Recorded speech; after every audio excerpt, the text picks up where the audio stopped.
Gaza masih membara kala gencatan senjata. Kita akan bahas bersama dengan sejumlah narasumber. Pemirsa sudah hadir bersama saya ada Pak Hasibullah Satrawi, pengamat Timur Tengah. Selamat malam Pak Hasib. Selamat malam, sehat? Mbak Vena, alhamdulillah sehat. Di sebelah Pak Hasib juga kami hadirkan pemirsa Pak Teguh Reza Shah, pengamat hubungan internasional. Selamat malam Pak Reza. Selamat malam, salam Indonesia. Sehat? Terima kasih. Oke, kita terlebih dahulu ke Pak Reza. Pak Reza, di tengah gencatan senjata, Israel masih terus melancarkan serangannya menyerang warga sipil di Gaza. Apa yang sebetulnya terjadi?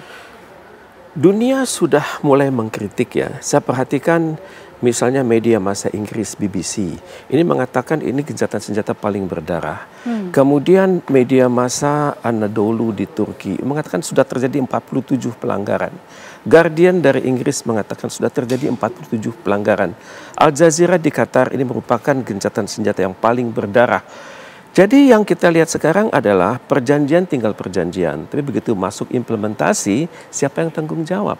Israel sendiri tidak menyatakan persetujuannya atas perjanjian tersebut. Hanya Amerika yang mengatakan dunia sudah damai, krisis sudah selesai. Itu beliau nyatakan di Tel Aviv. Tapi pada saat yang sama, pimpinan di Tel Aviv tidak menyatakan itu. Entah itu di kantor kepresidenan maupun juga di Knesset atau parlemen Israel. Jadi ceritanya bagi Israel ini perjanjian adalah monggo berjalan terus. Tapi ambisi kami untuk suatu Greater Israel itu jalan terus. Jadi dalam hal ini ya tidak. Saya berpikir perjanjian di Mesir itu adalah perjanjian yang lahir dengan sungsang, tidak dibuat dengan sungguh-sungguh dan persis seperti dikatakan oleh kalangan oposisi di Inggris. Hasilnya adalah pemimpin yang berkumpul dan hanya untuk foto bersama, hanya itu. Tidak ada upaya pemaksa, tidak ada pihak monitoring dan tidak jelas aturan main kapan misalnya bantuan itu bisa datang dari luar secara sistematis dan siapa yang bisa mengendalikan bahwa pertukaran tawanan, pertukaran jenazah itu akan berjalan secara sesuai dengan harapan mereka bersama. Jadi perjanjian itu besar di atas kertas, tapi tetap menjadi paper tiger, tetap menjadi macan kertas pada saat pelaksanaannya. Oke, sangat disayangkan jika KTT perdamaian di Mesir ini tidak berjalan sebagaimana yang diharapkan. Ya tepat sekali, karena Israel tidak ada wakilnya. Kemudian pada saat yang sama aturan mainnya juga tidak jelas bagaimana job description antar 20-an negara tersebut. Kemudian bagaimana job specification dari organisasi-organisasi internasional yang lain itu tidak ada. Jadi tampaknya kita hanya puas dengan suatu pencapaian jangka pendek tapi lupa bahwa sebenarnya jangka panjang itu harapan dunia adalah terlahirnya suatu negara Palestina yang merdeka, berdaulat dan bersatu dan hidup berdampingan dengan Israel. Dari 20 formula yang dikemukakan oleh Trump sama sekali tidak disebutkan soal itu. Jadi kita hanya berhadapan dengan hal-hal, dengan mimpi-mimpi di siang bolong yang entah kapan akan jadi. Tapi paling tidak ini suatu langkah-langkah yang sangat, langkah-langkah yang menjanjikan dan sudah dijawab oleh Indonesia. Kita bersiap mengirimkan 20.000 Presiden menyebutnya sons and daughters ya, anak-anak kami sepanjang diperintahkan oleh Dewan Keamanan PBB. Indonesia sudah siap. Jadi ini adalah salah satu terobosan yang membuat perjanjian ini mencapai level ini. Walaupun banyak celah-celah lemahnya, Indonesia punya peranan di situ. Kita tidak hanya berbicara tentang siapa melakukan apa, tapi kita bersedia melakukan hal-hal yang pihak-pihak lain tidak terpikirkan untuk itu. Oke, Pak Hasib. Ya. Bagaimana kemudian respon Hamas? Apa yang akan dilakukan Hamas jika Israel terus-menerus melakukan pelanggaran? Ya, tentu saja berbagai macam pelanggaran dan kerawanan yang terjadi bisa mempercepat umur daripada gencatan senjata ini yang memang dari awal itu kalau dari Prof. Reza tadi ini memang konsep yang belum ideal apalagi adil. Ya. Kita harus fair membaca bahwa konsep ini, gencatan senjata ini bukan lahir dari sesuatu yang ideal, apalagi adil. Walaupun sekali lagi mungkin tidak perlu ideal apalagi adil untuk katakanlah menahan dampak keburukan korban yang lebih banyak lagi. Saya ingin mengatakan beberapa hal Mbak Vena. Yang pertama, kita mulai dari angka-angka, walaupun di segmen sebelumnya tadi angka-angka nggak cukup karena nilai yang cukup katanya ya. Angka-angka itu hari ini kita berada di hari ke-10 pasca gencatan senjata berlaku efektif di tanggal 10 hari Jumat waktu Israel jam 12. Dan kalau kita mengacu kepada data lapangan, paling tidak yang dilansir oleh pusat HAM Gaza, itu sudah ada 34 korban sipil yang meninggal akibat serangan langsung Israel. Termasuk yang tadi dibacakan 9, kalau media yang saya baca di Timur Tengah adalah 11 korbannya. Terdiri daripada 7 anak-anak, kemudian 3 perempuan, dan 1 laki-laki. Itu yang terjadi di Kampung Zaitun yang keluarganya Abu Sya'ban. Nah ini yang tadi dibacakan di media-media Indonesia dikatakan 9 korbannya. Padahal yang saya baca sumbernya di Timur Tengah 11. Okay.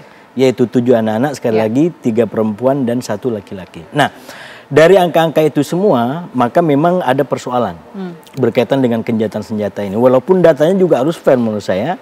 Karena di sampingnya kita juga punya data, misalkan 20 sandera Israel juga sudah bebas. Hampir 2.000 tahanan Palestina di Israel juga sudah bebas.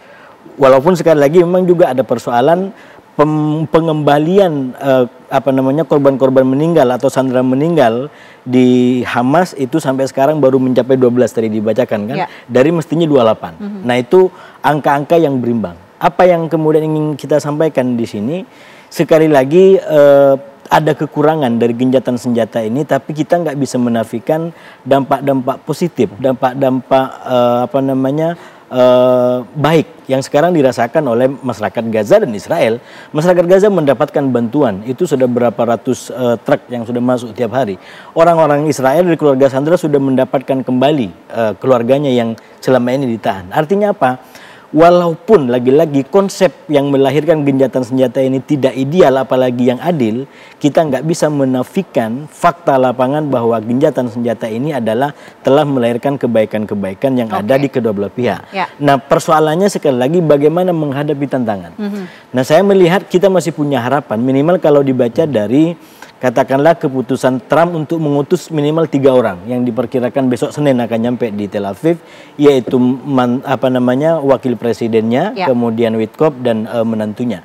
Nah ini sebenarnya upaya yang sekali lagi cara pandang kita mungkin kritis kepada Trump karena dia orang yang memang susah ditebak dari awal, dan kita lihat bagaimana statementnya belakangan tiba-tiba seakan-akan dia anti terhadap Hamas yang banyak mengeksekusi para milisi binaan Israel. Tapi sekali lagi ada upaya untuk menyelamatkan gencatan senjata ini untuk masuk ke tahap kedua. Pak Reza, perlukah dunia kemudian memberikan penekanan terhadap Donald Trump dan juga Netanyahu untuk kemudian tertib mengikuti gencatan senjata? Dunia mungkin kaya akan statement. Tapi begitu masuk kepada implementasi, biasanya dunia berpikir-pikir akan adanya tekanan dari Israel dan juga tekanan dari Amerika Serikat. Kedua negara ini bisa melakukan banyak hal untuk mempengaruhi tingkat perjanjian yang sudah ada.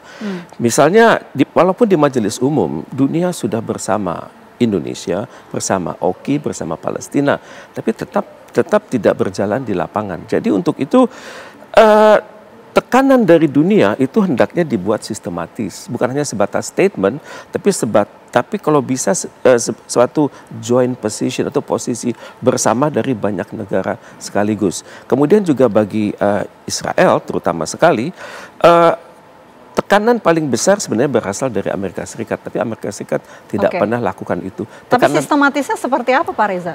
Ya, dunia hendaknya bisa menekan Amerika Serikat untuk sementara waktu tidak menjual senjata kepada Israel. Kemudian juga politikus Amerika Serikat agar bersikap kritis terhadap American Israel Public Affairs Committee. Jadi lembaga di Amerika Serikat yang sangat berpengaruh dalam pembuatan kebijakan di dalam negeri. Karena banyak sekali tokoh-tokoh Amerika Serikat yang berhutang budi kepada AIPAC tersebut. Kemudian juga hendaknya diberikan tekanan kepada Israel bahwa International Criminal Court itu bisa berjalan di berbagai belahan bumi. Jadi dengan demikian secara sistematis kepala negara Israel itu dikondisikan untuk hanya berada di tempat dia saja dan dikondisikan bahwa dunia akan bersikap tegas sekiranya dia mendatangi pusat-pusat dunia yang lain. Tekanan apalagi? Ya barangkali tibalah saatnya beberapa hari ke depan adalah hari ulang tahun PBB. Dan untuk itu hendaknya dunia merancang suatu resolusi untuk mendukung hasil dari pertemuan di Mesir tersebut. Cuman masalahnya siapa yang punya inisiatif untuk itu? Dunia tidak memiliki figur-figur yang karismatis, yang ideologis, yang revolusioner, yang bisa diterima oleh banyak kawasan sekaligus. Saya pikir inilah saatnya Pak Prabowo untuk melakukan langkah-langkah lebih lanjut untuk menggalang solidaritas berbagai negara di dunia, karena bagaimanapun ini urusan tidak pernah selesai dan masalahnya selalu bersumber pada Amerika Serikat yang kaya akan kata tapi miskin akan aksi, dan juga Israel yang demikian pongahnya mengatakan selama misi kami Greater Israel itu belum berjalan, kami tidak terlalu bermikirkan hal-hal yang ada di sekitar kami, dan untuk itu ya tentunya kita harus bersikap satu. Indonesia punya amanah sebenarnya tahun 2023 silam dari KTT luar biasa, OKI dan Liga Arab untuk melakukan berbagai langkah sistematis. Pak Hasib, apa yang seharusnya dilakukan oleh negara-negara Arab? Ditahan nanti, kita jawab usai jeda. Apa kabar Indonesia Malam akan kembali untuk Anda pemirsa sesaat lagi. Saya mau ke Pak Hasib. Pak Hasib, apa yang harus dilakukan oleh negara-negara Arab? Ya, saya rasa untuk menghadapi ketidakpastian dan terutama sikap Trump yang bolak-balik ya, selalu berubah lebih cepat daripada perubahan angin. Menurut saya memang negara-negara Arab terutama yang masuk di G8 yang diundang waktu pertemuan dengan Trump di PBB, yang kemudian membuat proposal Trump ini mendapatkan ruh dan semangat, maka menurut saya negara-negara ini seperti Indonesia, kemudian Turki, kemudian Qatar, itu harus memberikan pesan yang sangat kuat kepada Trump bahwa dukungannya kepada proposal ini bukan cek kosong yang bisa digunakan oleh Trump hanya untuk menekan Hamas dan selalu memaklumkan pelanggaran-pelanggaran yang dilakukan oleh Israel. Justru negara-negara ini harus kasih masukan bahwa dukungan kami adalah dukungan untuk keadilan bagi kedua belah pihak. Kalau pelanggaran itu dilakukan oleh Hamas, silakan Hamas ditegur. Tapi kalau kemudian melanggar adalah Israel, maka juga harus ada kemampuan dan komitmen yang sama untuk menegur Israel. Katakanlah seperti yang data yang saya bacakan tadi. Per hari ini itu sudah 34 warga sipil yang meninggal akibat serangan langsung dari Israel. Walaupun klaim Israel adalah menganggap bahwa mereka ini masuk kepada zona garis kuning yang dianggap sebagai wilayah tempatnya Israel. Itu dalihnya. Tapi kemudian tidak bisa diterima begitu saja mestinya, karena harus ada pertanggungjawaban dari para mediator, minimal 8 negara Arab dan Muslim yang datang dalam pertemuan itu untuk memberikan tekanan kepada Trump. Itu satu. Yang kedua, yang menurut saya tidak kalah penting, bahwa apa yang disampaikan oleh para pihak tentang klaimnya itu juga bisa dijadikan sebagai materi investigasi. Katakan yang disampaikan oleh Hamas. Kenapa Hamas sampai sekarang belum bisa mengembalikan 28 sandera yang meninggal? Sebenarnya kan jauh hari sudah disampaikan bahwa untuk mengembalikan 28 itu akan butuh waktu. Karena ini berada di bawah tanah dan bangunan-bangunan di atasnya sudah dihancurkan. Itu menurut saya harus dijadikan sebagai bahan investigasi oleh para mediator sejauh mana ini benar. Karena kalau ini tidak ada penanganan, maka akan menjadi titik rawan di antara Israel dengan Hamas yang memang sampai sejauh ini belum mau untuk betul-betul berdamai. Mereka itu dari awal, itu yang saya bilang tadi, konsepnya tidak ideal. Hamas dengan Israel sebenarnya nggak mau berdamai.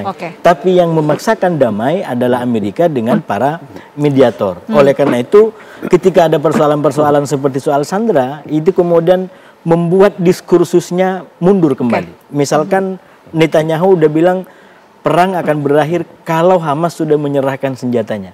Padahal waktu ada Trump dia bilang perang sudah berakhir. Jadi mediator harus lebih tegas, harus lebih kuat, bukan hanya kepada Israel dan Hamas, tapi juga kepada Trump yang menjadi jaminan paling kuat bagi gencatan senjata. Pak Reza, jika gencatan senjata ini terus dilanggar, ini seperti lingkaran yang tak ada habis-habisnya begitu Pak Reza. Bagaimana ataupun solusi terbaik di tengah situasi seperti saat ini apa Pak Reza? Dalam kondisi begini, memang harus ada sumber referensi yang adil ya. Karena kita tidak bisa mengatakan Israel itu 100% salah maupun Hamas 100% benar. Itu harus ada proses di tengah-tengah yang adil gitu. Siapa mediator gitu. Mediator. Tentunya mediator ini kan harus bisa menempatkan dirinya pada benar-benar di tengah. Tidak berpihak pada siapapun ya. Mereka mengedepankan idealisme dan bukannya keyakinan politik. Dan untuk itu kan tentunya mediator ini harus diterima secara terus-menerus. Ini kan proses pemeriksaan yang lama. Tesa, antitesa, sintesa. Kita lihat bersama, Hamas punya kesulitan mengumpulkan jenazah. Itu kita harus akui kan, secara manpower, SDM mereka juga semakin terbatas. Karena Israel selama ini secara sangat sistematis mengarah kepada generasi mudanya dan anak-anak. Dan tentunya pada saat kondisi susah ini, untuk mempersatukan seluruh kekuatan Hamas di dalam dan luar negeri, itu tidak mudah. Dan untuk itu tentunya perlu peranan lebih dari organisasi-organisasi internasional. Sekaranglah saatnya Sekjen PBB mengutus namanya misalnya World Health Organization untuk membantu. Kemudian jangan hanya Red Cross tapi juga Red Crescent. Jadi palang merah dari kedua peradaban ini hendaknya hadir. Dan kemudian untuk itu tidak mustahil diperlukan juga advance team. Misalnya Indonesia sudah mengatakan kan bersedia mengirim. Ya barangkali dari Indonesia bisa dimintakan jasa baiknya. Misalnya barangkali 100 orang dari ZENI, TNI untuk membantu memeriksa kondisi-kondisi infrastruktur yang rusak tersebut. Pak Reza, bukannya tidak mudah mencari yang netral tersebut? Memang sulit. Dalam kondisi ini ya dan juga pada saat kita mencari yang netral, siapakah lembaga yang akan memeriksa pihak itu netral begitu? Tentunya kan mohon PBB turun tangan. PBB tentunya memiliki bank data intelligence yang luar biasa sehingga bisa melihat lembaga-lembaga mana yang netral, organisasi internasional mana yang netral, dan tokoh-tokoh internasional mana yang netral. Misalnya Tony Blair kan banyak ceritanya kan pada saat kasus 911, pada saat kasus serangan kepada Irak, itu masih banyak cerita. Bahkan sampai sekarang dikatakan Tony Blair itu tangannya masih berdarah. Tentunya harus dicari dong tokoh-tokoh yang netral dari berbagai belahan bumi. Anda melihat peluangnya Indonesia nggak untuk menjadi sosok netral tersebut? Pada saat mencari tokoh yang netral, dunia melihat pada Indonesia. Kali kita ini kekuatan yang besar, penduduk muslimnya demokratis, kemudian juga presidennya diterima oleh berbagai kalangan, OKI menerima, GNB menerima, Liga Arab menerima, BRICS menerima, G7 menerima. Di figur Pak Prabowo dalam hal ini saya pikir sudah tiba saatnya lah beliau benar-benar mengedepankan dirinya sebagai perwakilan dari pihak-pihak bukan Barat untuk membantu penyelesaian ini secara adil. Karena kalau beliau berbicara, Putin mendengarkan, Xi Jinping mendengarkan, Trump juga mendengarkan. Jadi inilah saat yang tepat bagi Presiden Indonesia untuk menggunakan momentum ini, untuk memberikan upaya lebih Indonesia, bukan hanya sekedar dari hasil KTT di Mesir kemarin. Jadi Indonesia berpeluang untuk menjadi pihak mediator ataupun netral. Kalau dari Pak Hasib, solusi terbaik di tengah situasi itu singkat saja Pak. Ya, menurut saya kekurangan-kekurangan di antara formasi yang ada sekarang itu yang kita perkuat daripada kita bikin formula baru. Yang saya bilang tadi, Trump itu harus diberikan masukan yang kritis gitu agar sikapnya tidak terlalu ke Israel. Dia mau tidak mau sebagai mediator harus di tengah. Walaupun saya bilang dari awal konsep ini sudah tidak netral. Paling netral bagi saya ini adalah 60-40. 60 untuk kepentingan Israel, 40 untuk kepentingan Palestina. Itu pun menurut saya sudah bagus kalau bisa mencapai ini, mengingat latar belakang Trump yang sangat Zionis begitu, yang sangat mendukung Netanyahu begitu gitu. Itu satu. Dan yang kedua, saya dari awal juga menyuarakan agar tokoh-tokoh di Indonesia dengan kategori yang bisa diterima di Barat dan di Arab, bisa diterima di Israel dan juga di Palestina, itu bisa diusulkan untuk memperkuat Dewan Perdamaian. Dan semoga dengan itu bisa lebih cepat tercapai keinginan kita. Ya, itu harapan kita semua, tentunya mudah-mudahan tidak ada lagi pelanggaran yang dilakukan Israel. Kita terus memantau bagaimana jalannya kesepakatan gencatan senjata. Terima kasih Pak Hasib, terima kasih Pak Reza sudah bergabung bersama kami di Apa Kabar Indonesia Malam. Semoga sehat selalu.